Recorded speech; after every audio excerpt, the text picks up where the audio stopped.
ಬೇಕೇ ಬೇಕು. ಒಂದೇ ಒಂದು ಸರ್ಕಾರಿ ಶಾಲೆಯನ್ನು ಮುಚ್ಚಲು ಬಿಡೋದಿಲ್ಲ.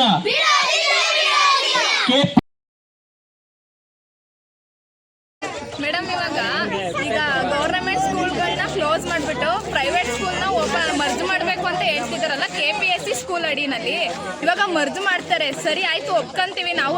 ನಮ್ಮ ಮಕ್ಳುಗಳನ್ನ ಸರಿ ಆಯ್ತು, ಅವ್ರು ಬಸ್ ಬಿಡ್ತಾರೆ ಅಂತ ಹೇಳ್ತಿದಾರಲ್ಲ, ಎಷ್ಟು ದಿನ ಬಿಡ್ತಾರೆ ಮೇಡಮ್?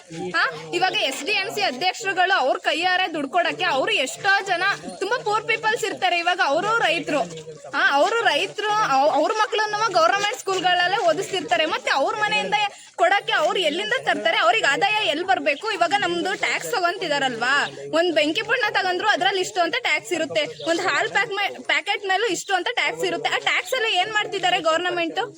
ಏನ್ ಮಾಡ್ತಿದ್ದಾರೆ? ಇವಾಗ ಗೌರ್ಮೆಂಟ್ ಸ್ಕೂಲ್ಗಳನ್ನ ಮುಚ್ತೀವಿ ಅಂತ ಹೇಳ್ತಿದಾರಲ್ಲ, ಇವಾಗ ಇದನ್ನು ಮಾಡ್ತಾರೆ.